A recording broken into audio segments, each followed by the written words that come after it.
Salam hər kəsə. Bugünkü fizika dərsimizin mövzusu maqnit sahəsinin enerjisi, bölməsindən ətraflı yazılı cavab tələb olunan tapşırıqların izahından ibarət olacaq. Keçək tapşırıqlarımızın izahına. Deməli, bir nömrəli tapşırıqda bizdən nə soruşur? Cərəyan şiddəti, sarğacda cərəyan şiddəti 10 amperdən 8 amperə qədər azaldıqda maqnit sahəsinin enerjisi 18 joule azalır, sarğacın induktivliyini hesablayın. Baxın, əvvəlcə enerji üçün verilən şərti yazırsınız. Deməli, W2 bərabərdir, W1 çıxılsın 18 yazırıq. W2-ni burada L, 2-nin kvadratı bölünsün 2 bərabərdir. L vurulsun, deməli, I1-in kvadratı bölünsün 2 çıxılsın 18 ilə deməli, qiymətlərini gətirib yerinə əvəz edirik. Və buradan baxaq, deməli, I2-ni bizə 8 verib, I2-ni yerinə 8 yazsaq, 8-in kvadratı 64, 64-ü də 2-yə bölsək, alırıq 32 L.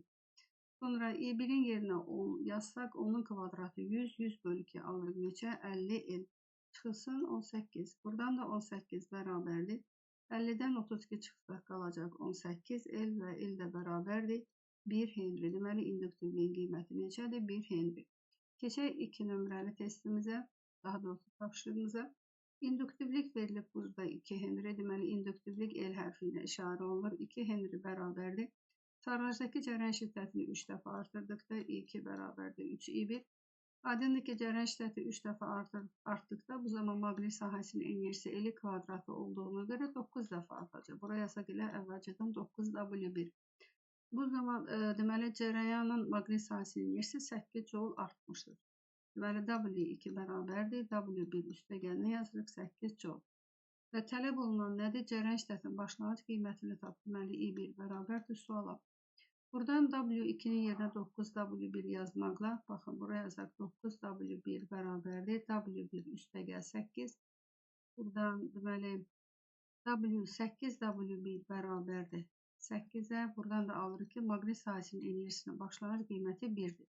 Və bundan istifadə edib, yəni enerji düsturundan, yəni L kvadratı bölü 2-dən I1-i tapsaq, alırıq kök altında 2W1 bölünsün L alırıq. Və buradan da W1-i 1 tapdıq. Sonra induktivliyi də 2 verib bizə. Deməli, I1 bərabərdir kök altında. 2 vurulsun 1 bölünsün 2. Və bu zaman cərəyan şiddətinin başlanğıc qiyməti neçə alırıq? Alırıq 1 amper. Deməli, cavab oldu bizdə 1 amper. Keçək 3 nömrəli testə. Tapşırıqda deməli, sabit cərəyan mənbəyinə aktiv müqaməti nəzərə alınmayan sarğacı qoşulmuşdur. Sarğacın maqnit sahəsinin enerjisini hesablayın.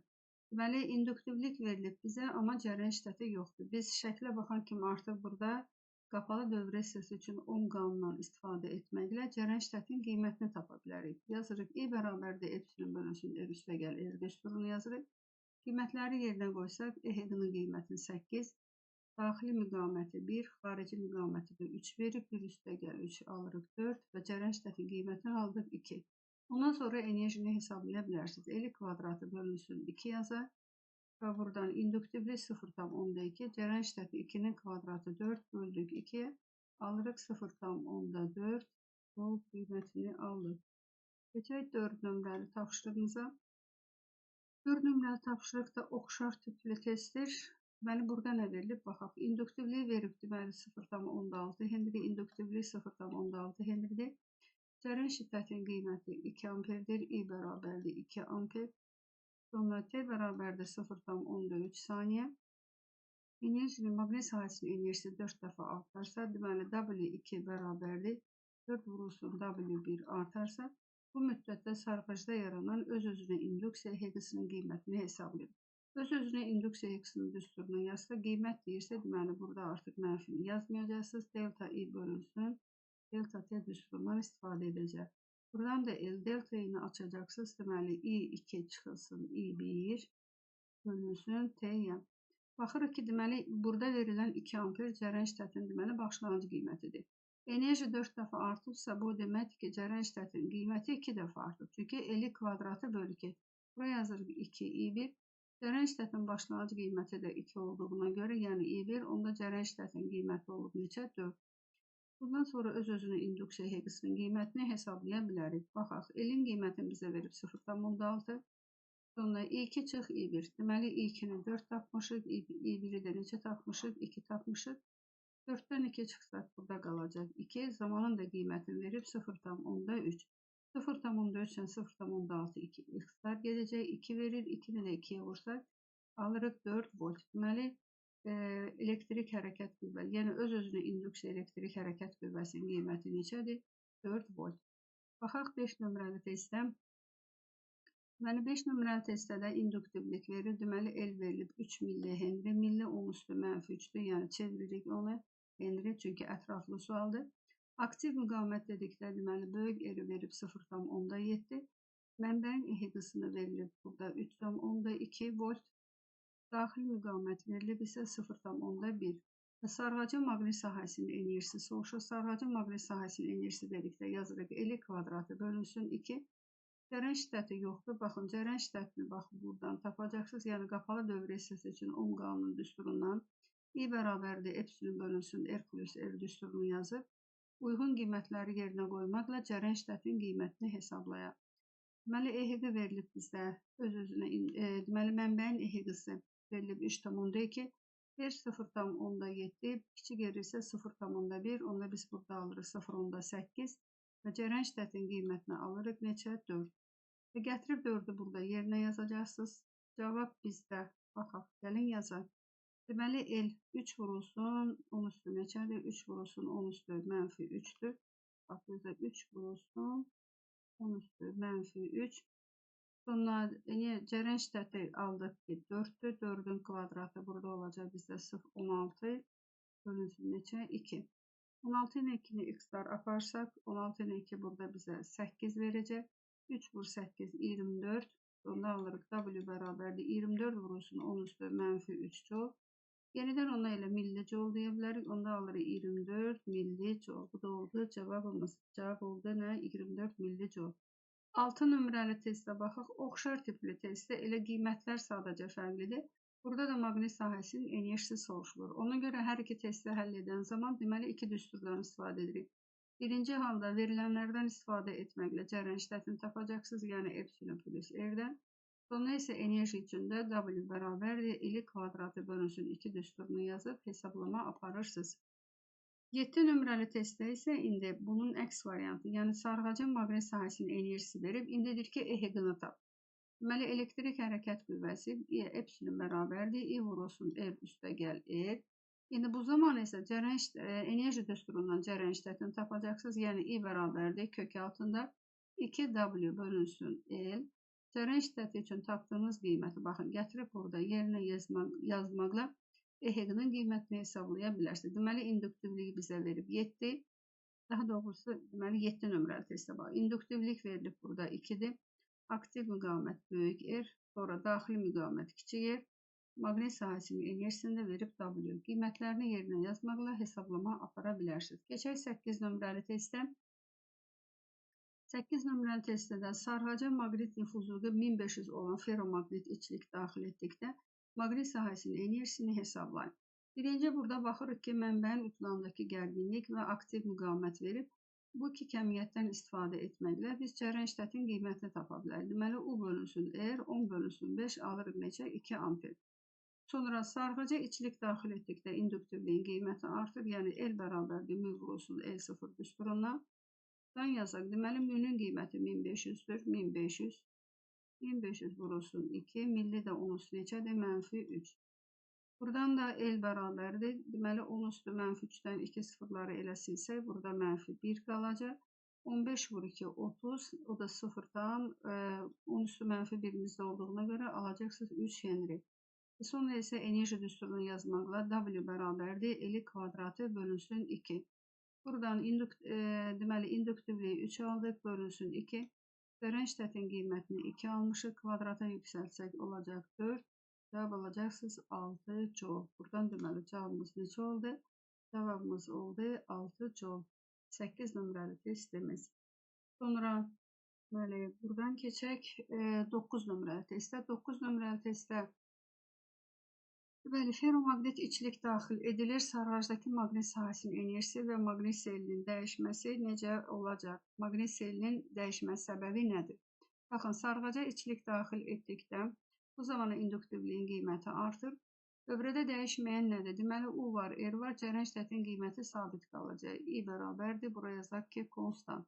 İkilik daxil etdikdə induktivlik artır, yəni L bərabərdir, mu vurulsun, L0 düsturunu yazırıq.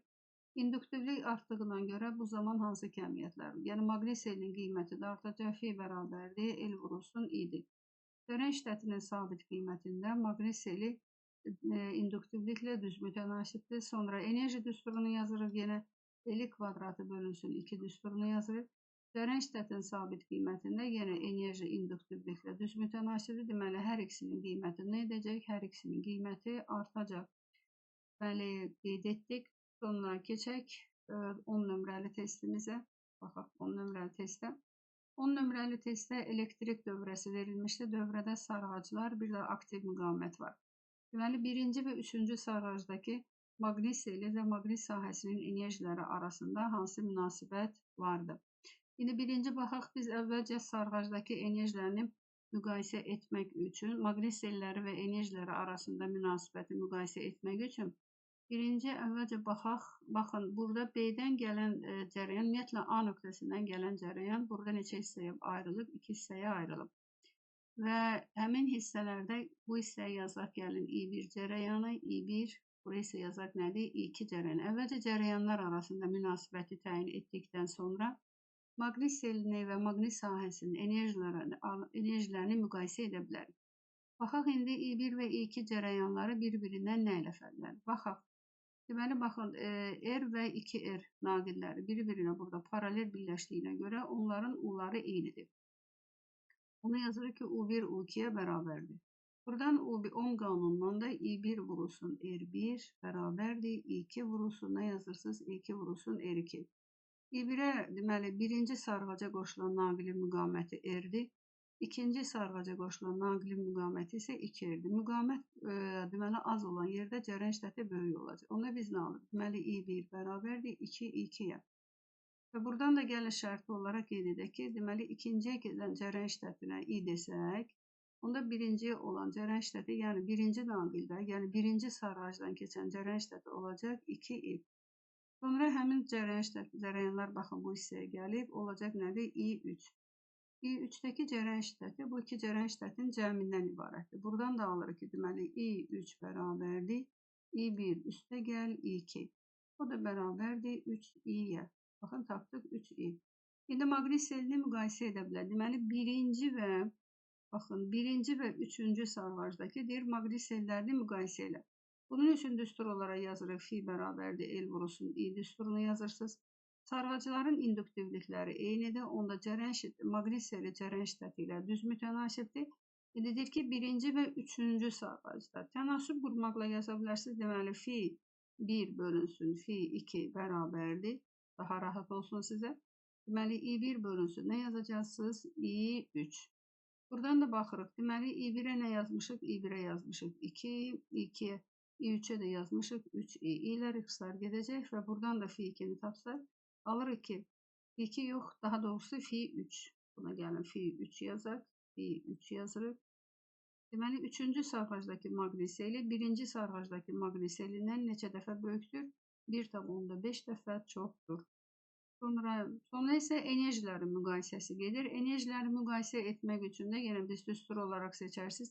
W bərabərdir, L kvadratı bölü 2. Bu düsturla da gedə bilərsiniz. Baxın, L kvadratı bölü 2 və hətta ki, gedə bilərik artıq F kvadratı bölünsün 2L düsturundan gedə bilərik. İnduktivliklər eynidir. Enerji maqnes selin kvadratı ilə düz mütənasibdir.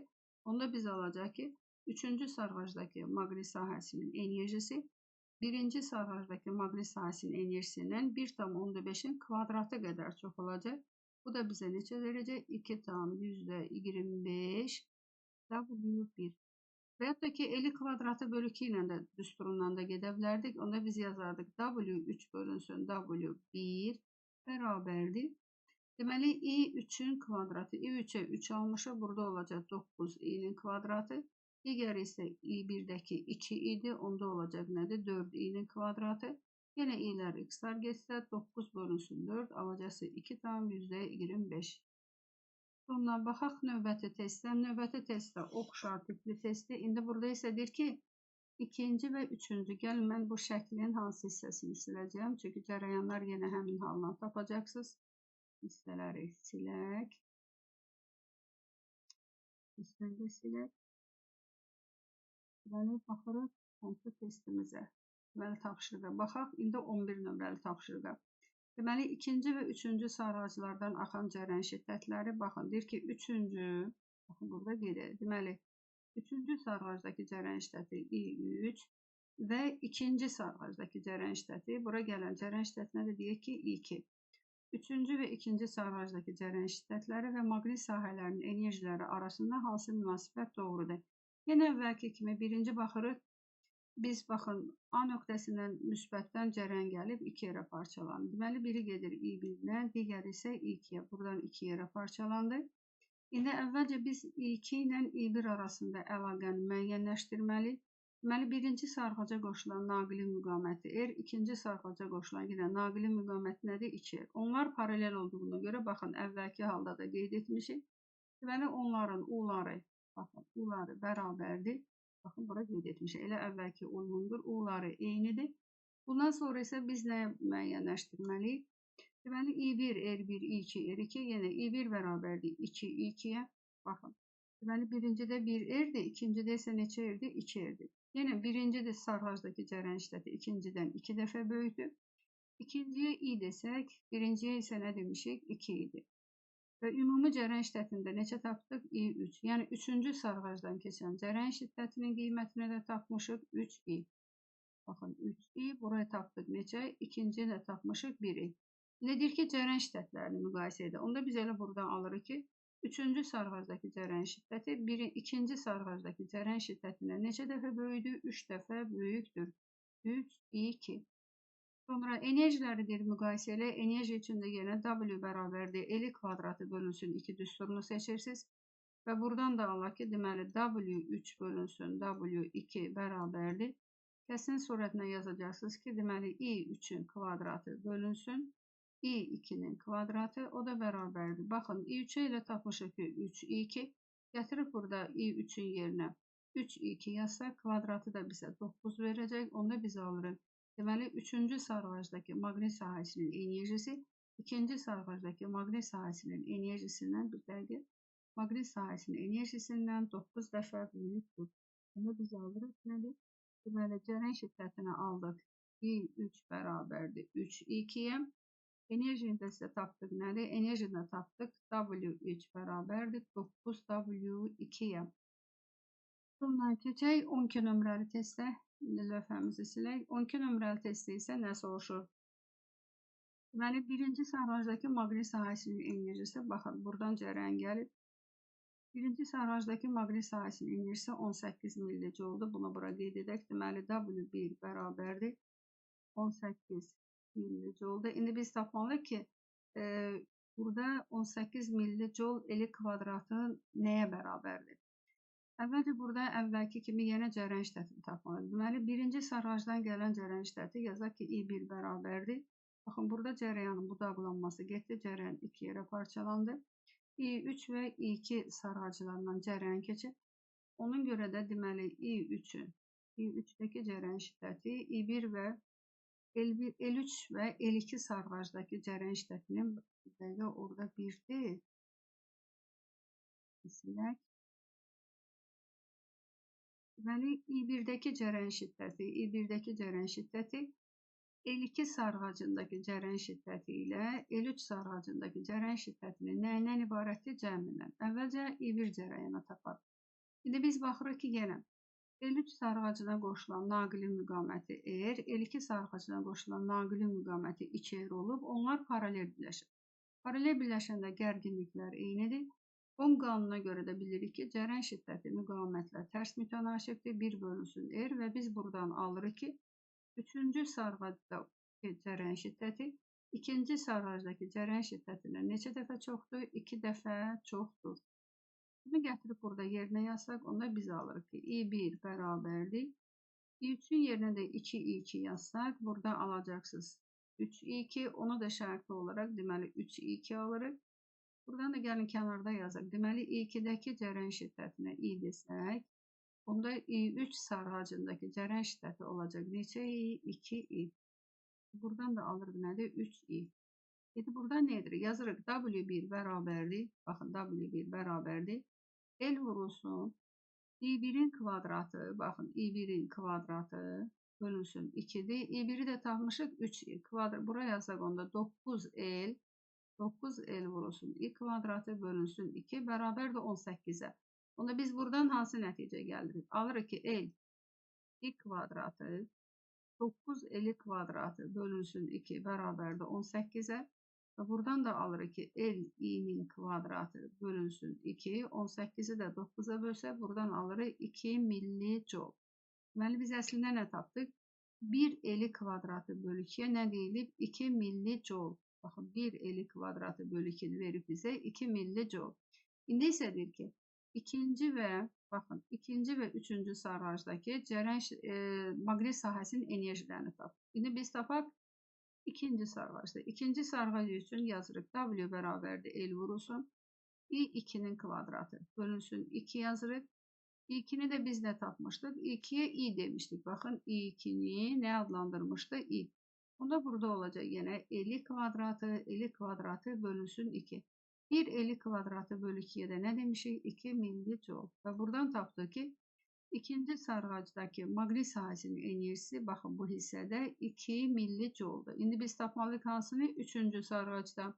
Üçüncü sarğac üçün də buraya yazırsınız L i3'ün kvadratı bölünsün 2. O da bərabərdir. i3'ü də nə tapmışıq? 2i tapmışıq. Kvadratı olacaq 4 L kvadratı bölü 2. Onu da buraya yazacaqsınız. Deməli 4 vurulsun L i kvadratı bölü 2. 1 L kvadratı bölünə 2 demişiksə, indi burada isə 4'dür. Onda 4 vur 2 alırıq neçə? 8 millijoule. Deməli biz nə tapdıq? Üçüncü sarğacdakı enerjini tapdıq 8 millijoule. İkinci sarğacdakı enerjini isə tapdıq 2 millijoule. Keçək 13 nömrəli testə. Qıfamızı silək. Baxaq 13 nömrəli testə. Deməli 13 nömrəli testə oxşar tipli testə oxşayır. Baxaq testə nə verilib. Deməli ikinci sarğacdakı cərəyan şiddəti. Baxın ikinci sarğacdakı cərəyan şiddətinə artıq buradakı hazır bizə verilib. Deməli buraya yazırsınız. Deməli I2 bərabərdir. I2 bərabərdir 2 amperə. Və birinci və üçüncü sarğacdakı maqnit sahələrinin enerjiləri arasında hansı münasibət var? Əvvəlcə biz nə etməliyik? Deməli birinci sarğacdakı enerji nədir? Cərəyan şiddətini yenə tapmalıyıq. Baxırıq. A nöqtəsindən cərəyan şiddəti gəlir, 2 yerə parçalanır. Baxın 2 yerə budaqlandı. Deməli I2, bura I2-dirsə, burada gedən cərəyan şiddətinə nə deyəcəksiniz? I1. İndi I1 2-dən 2 dəfə böyük olacaq. Nəyə görə? Çünki baxın, buradakı birinci sarğaca qoşulan müqavimət R-dir, ikinci sarğaca qoşulan müqavimət 2 R-dir. Onlar da paralel birləşdiyinə görə U-ları eynidir, yəni gərginliklər eynidir və cərəyan şiddəti gərginliyin sabit qiymətində cərəyan şiddəti müqavimətlə tərs mütənasibdir. Onda biz alırıq ki, birinci sarğaca gedən cərəyan şiddəti ikinci sarğaca gedən cərəyan şiddətindən 2 dəfə çoxdur. Bura alırıq 2i2. İlkini də bizə 2 verdiyinə görə birinci sarğacdakı cərəyan şiddətini tapırıq. Neçə amper? 4 amper. Sonra isə üçüncü sarğacdakı cərəyan şiddəti. İndi diqqətlə baxırıq. Baxın, buradan gəlir bura I1 cərəyan şiddəti, buradan da gəldi I2 cərəyan şiddəti. Üçüncü sarğacdakı cərəyan şiddəti birinci və ikinci sarğacdakı cərəyan şiddətlərinin cəmindən ibarət. Buraya yazırsınız 2. I1-i bizə, deməli I1-i 4 tapdıq. İlkini də bizə neçə verib? 2 verib. Və gəl 2 neçə tapdıq? Tapdıq burada 6 amper. Və indi deyir ki, onların enerjilərini müqayisə etməli. Gəlin müqayisəmizi aparaq. Deməli, birinci və üçüncü sarğacdakı maqnit sahələrinin enerjisini. Deməli, birinci və üçüncü. Gəlin 3'ü bölək də, elə 3'ü bölək birinciyə bərabərdir. İnduktivliklər eyni olduğuna görə ona indeks qoymuruq. Buraya yazacaqsınız L i3'ün kvadratı. Burada yazacaqsınız L i1'in kvadratı bərabərdir. L'lər iqtisar getdi. Üçüncü sarğacdakı cərəyan şiddətini 6 tapmışıq. 6'nın kvadratı buraya yazacaqsınız neçə? 36. Birincini də neçə tapmışıq? 16. 4 tapmışıq. 4'ün kvadratı da 16. 4'e x'lar aparsaq burada 4, burada 9 qalacaq. 9'u da 4'e bölsək alacaqsınız 2,25 və biz nə aldıq? Üçüncü sarğacda toplanan maqnit sahəsinin enerjisi birinci sarğacda sərf olunan enerji, yəni toplanan enerjiyə, yəni birinci sarğaca gedən enerjidən neçə dəfə çoxdur? 2,25 dəfə böyükdür. Yəni onlar arasında nəyi təyin etdik? Münasibəti təyin etdik. Keçək 4 nömrəli testdə, 4 nömrəli tapşırığa. Deməli, daha doğrusu 14 nömrəli tapşırığa. 14 nömrəli tapşırıq da oxşar testi. K açarını atdıqda sarğacdakı maqnit seli və maqnit sahələrinin enerjisi arasında enerjiləri necə dəyişər? Deməli, burada baxırıq. Deməli, K açarını açdıqda. Deməli, açar əvvəlcə nə olub? Bağlı olub. Və bizdən maqnit seli və maqnit sahəsinin enerjisinin necə dəyişdiyi soruşulur. Əvvəlcə baxaq biz burada açarını açdıqda maqnit seli və maqnit sahəsinin enerjiləri necə dəyişər? A və B nöqtələrində sarğacların. Deməli, ümumi birinci halda nə edirik? Deməli, baxın, A nöqtəsindən cərəyan gəlib 2 yerə parçalanır. Baxın, buradan yazaq belə. Deməli, birinci hissəyə müqamətlər eynidirsə, baxın, müqamətlər eynidirsə, hər iki hissəyə gedən cərəyan şiddətləri də eyni olacaq. Burada i yazırsınız, burada i yazırsınız. Onda ümumi cərəyan şiddətini biz nə alırıq? Ümumi cərəyan şiddəti, yəni açar bağlı olan halda. Çünki deyir ki, K açarını, ona görə bura bu açar bağlı olan halda. Açar bağlı olan halda cərəyan şiddətini yazacaqsınız. Ümumi gəlin yazaq 2 amper. Yəni, baxın, buradan gələncə, bura gedəcək i, burada i. Onda birinci sarğacdan keçən cərəyan şiddəti neçə olacaq? Olacaq 2i. Sonra isə deyir ki, açar açıldı. Açar açıldıqdan sonra artıq cərəyan şiddəti, baxın, 1 isə cərəyan şiddəti onda açar açıq olduqda isə artıq L1 sarğacından keçən cərəyan şiddəti açarın açıq olan halda buna yazaq nədir? Elə 1i yazaq. Yəni 1 amper yazaq. Yəni buna tutaq ki, biz nə formada? Tutaq ki, bura 2i deyiriksə, birinə də nə demişəm? 1 amper deyirəm. İndi olsun neçə amper? 2 amper. Bir maqnit seli və maqnit sahəsinin enerjisi necə dəyişir? Maqnit selini yazırsınız. W, deməli, fi bərabərdir L vurulsun I. Burada induktivliklər eynidir. Maqnit seli cərəyan şiddəti ilə düz mütənasib olduğuna görə maqnit selinin qiyməti 2 dəfə azalacaq. Məsələn, yazaq ki, fi 2 bərabərdir. Fi 1 bölünsün nədir? 2. 2 dəfə azaldır. Sonra bəs maqnit sahəsinin enerjisi L kvadratı bölünsün 2'dir. Maqnit sahəsinin enerjisi bu zaman 4 dəfə azalacaq. Yazaq W2 bərabərdir. Yəni açar açıq olan halda maqnit sahəsinin enerjisi əvvəlkindən neçə dəfə az olacaq? 4 dəfə az olacaq. Bizdən ümumi soruşa bilər. Deməli, bu hansı üçün biz yazdıq? Bizim yazdığımız L1 bir də nə üçün oldu? L3 sarğacları üçün enerjilərin, yəni əvvəl ümumiyyətlə burada gəlin belə götürək. Deməli, birinci açar açıq olduqda elə birinci sarğacdakı enerji ilə üçüncü sarğacdakı enerji bir-birinə nədir? Bir-birinə bərabərdir. Buna görə hər ikisində maqnit selinin qiyməti 2 dəfə azalacaq. Bu zaman enerjinin qiyməti 4 dəfə azalacaq. Amma açar istəyir açıq olsun, istərsə də qapalı olsun. L2 sarğacındakı nə maqnit seli dəyişəcək, fi'nin qiyməti də dəyişməyəcək, enerjinin də qiyməti dəyişməyəcək. Yəni buna fi 2 yazaq. Yəni baxın bu hissədəki, bu hissədə maqnit sahəsinin, deməli maqnit seli də dəyişməyəcək, həmin hissədəki enerjinin də qiyməti dəyişməyəcək. Çünki burada deyir ki, sarğaclardakı, baxın sarğaclardakı, yenə birinci ilə üçüncü eyni olduğuna görə, yəni onlardan eyni, məsələn, buradan da I2 cərəyanı keçəcək, buradan da I2 cərəyanı keçəcək. Ona görə əvvəldə də onların enerjiləri bərabər idi. Əvvəldə açar açıldıqdan sonra da, məsələn, L1 sarğacındakı enerji neçə dəfə azalırsa, elə L3 sarğacında da enerji o qədər azalacaq, yəni 4 dəfə azalacaq. Gəlin bunları qeyd edək, baxın bura. Bura L1 və buraya yazacaqsınız ki, L3 sarğacı. Buna da yazacaqsınız, deməli, L1 və L3 sarğacı. Digər isə L2 sarğacı. L2 sarğacını isə yazacaqsınız ki, nə fi'si dəyişəcək, fi'si də dəyişməyəcək, enerjisi də dəyişməyəcək. Hadi nə oldu? Keçək digər testimizə. Baxaq buradan. Deməli 15 nömrəli testdə, 15 nömrəli testdə oxşar tipli testi, burada da deməli K açarını qapadıqda sarğaclardakı maqnit seli və maqnit sahələrinin enerjisi necə dəyişər? İndi deyir ki, açarı qapadıqda, deməli əvvəlcə açar açıqdır. Əvvəl açar açıqdırsa, deməli L sarğacından, yəni L1 sarğacından gələn cərəyan şiddətinə gəlin deyək, bura I1 desək.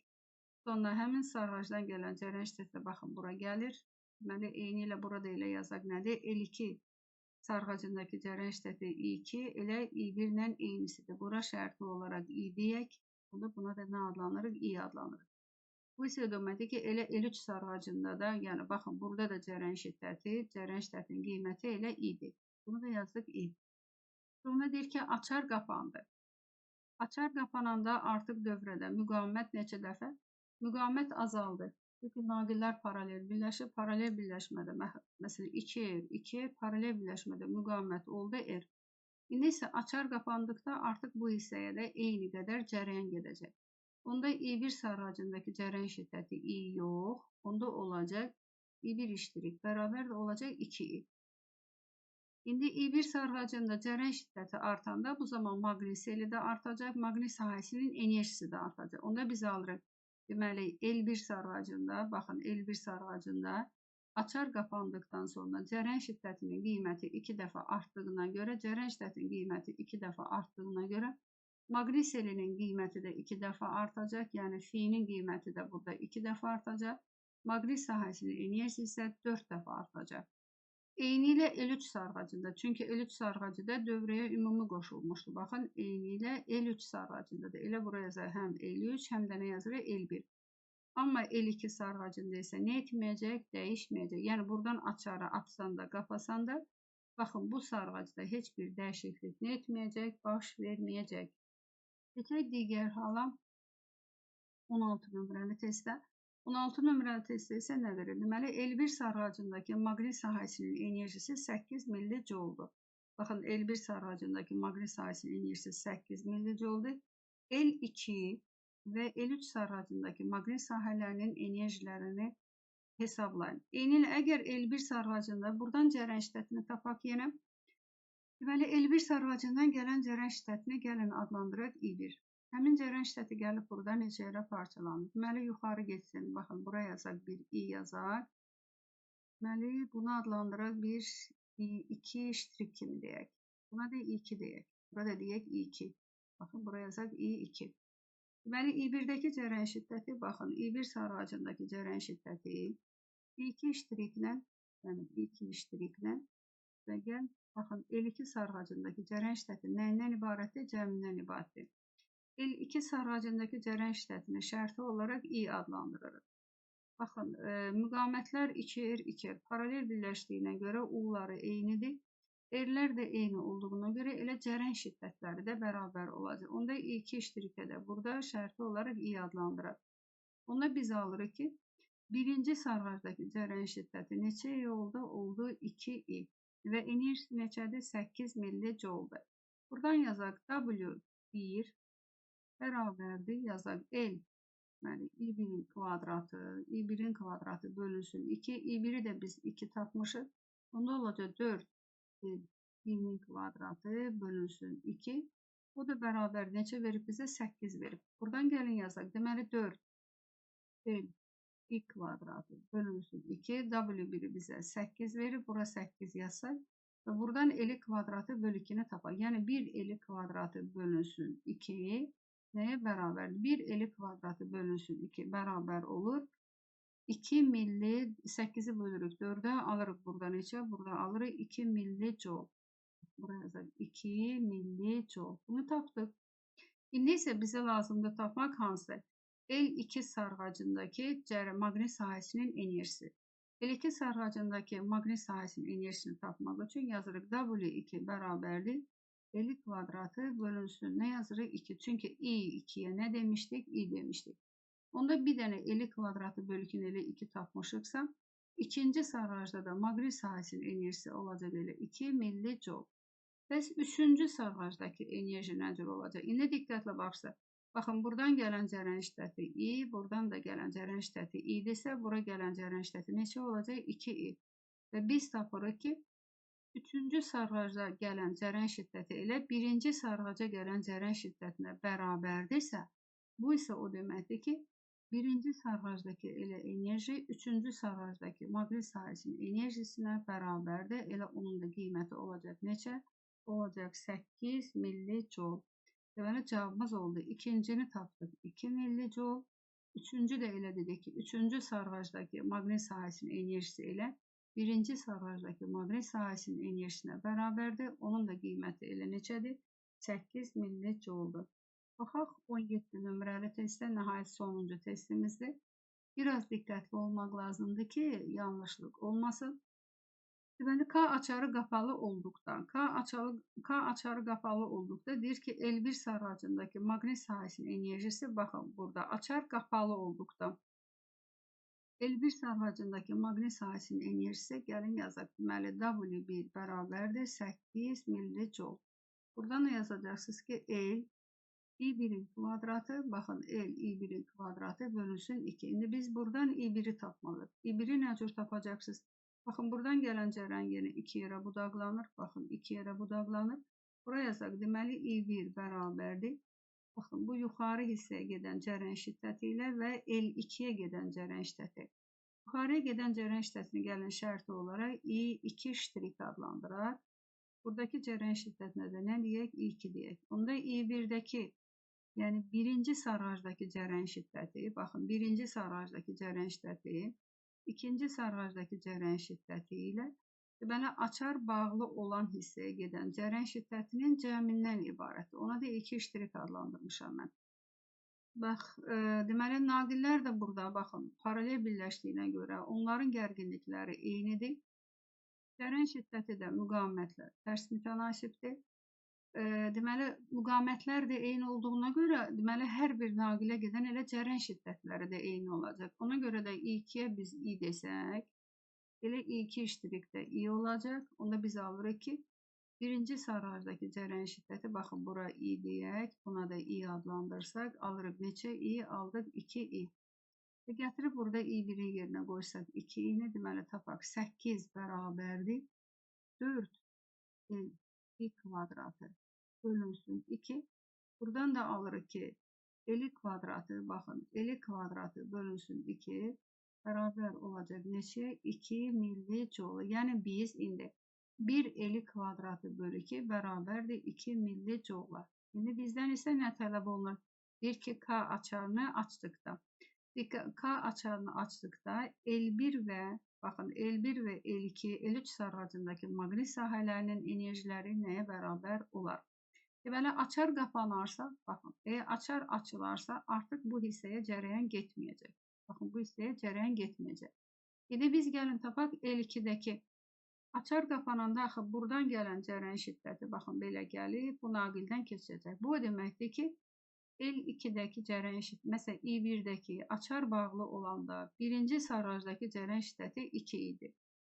Bu zaman açar açılanda artıq birinci sarğacdakı cərəyan şiddəti elə ikinci sarğacdakı cərəyan şiddətinə bərabərdir, 2-yə bərabərdir və ona da biz I demişik. Eyni ilə də elə üçüncü sarğacdakı cərəyan şiddəti də ikinci sarğacdakı cərəyan şiddətinə bərabərdir. Cərəyan şiddətləri eynidir və əvvəlkində də biz nə tapırıq? İndi baxın, ikinci sarğaca keçən maqnit sahəsinin enerjisini tapırıq. Deməli, W2 bərabərdir. Buraya yazacaqsınız L I2'nin kvadratı bölünsün 2. İkinci sarğacın cərəyan şiddətinə I demişik. Onda alırıq L kvadratı bölünsün 2. Və buna da nə qeyd etdik? Burada tapmışdıq 2. Və buradan da müəyyənləşdiririk ki, burada yazaq nədir? I2 millijoule. Və nəticə olaraq da tapmışıq ki, açar açıldıqdan sonra birinci sarğacdakı cərəyan şiddəti ilə ikinci sarğacdakı cərəyan şiddətinə, o da bərabərdir üçüncü sarğacdakı cərəyan şiddətinə. Cərəyan şiddətləri eynidirsə, elə onlarla toplanan, yəni enerjili maqnit sahələrinin enerjiləri də bərabər olacaq. Yəni W1 açar açıldıqdan sonra W1 ştrik qoydum, yəni əvvəlkidir. W2-yə, o da bərabərdir elə W nəyə? 3 ştrikə, o da bərabərdir 2 millijoule. Biraz diqqətli olaq. Deməli, çox asan bir, rahat bir testdir. Deməli, biz nə etdik? Birinci halda burada açar bağlı olan halda L1 sarğacından gələn cərəyan şiddətini tapdıq. L1 sarğacına gələn cərəyan şiddəti elə sonradan L3 sarğacına da gələcək. Ona görə həmin sarğacdakı cərəyan şiddətləri elə bərabər olacaq. Yəni I3 ilə, baxın, açar bağlı olanda I3 sarğacındakı cərəyan şiddəti I1 sarğacındakı cərəyan şiddətinə bərabərdir. Deməli, enerjilər də bərabərdir. Cərəyan şiddətini burada nə tapdıq? 2I tapdıq. Burada da bizə nə vermişdi? 2i tapdıq. Birinci sarğacdakı enerjini 8 verib. Deməli, elə üçüncü sarğacda da 8-dir. Buradan L I1-in kvadratı bölü 2. I1-in yerinə nə yazdıq? 2i yazdıq. Tapdıq. 4L kvadratı bölü 2 bərabərdir 8-ə. Deməli, əsas birinci halda məqsədimiz, deməli, 1L kvadratı nəyə bərabərdir? Tapdıq 2 millijoula. Sonra açar açıldıqdan sonra isə artıq deyək ki, bu hissəyə cərəyan getmir. Baxın, bu hissəyə cərəyan getmir. Və L1 və L1-ə gələn cərəyan şiddəti elə L2 və L3 bu cərəyan şiddətləri bir-birinə bərabərdir. Cərəyan şiddətləri bərabərdirsə, bu zaman maqnit sahələrinin enerjisi də nə oldu? Bərabər oldu. Deməli, bugünlük bu qədər. Bugün biz sizinlə maqnit sahəsinin enerjisi olan bölmədə ətraflı yazılı cavab tələb olunan tapşırıqların izahı ilə tanış olduq. Sağ olun, kanala abunə olub paylaşmayı unutmayın. Növbəti videolarda görüşərik.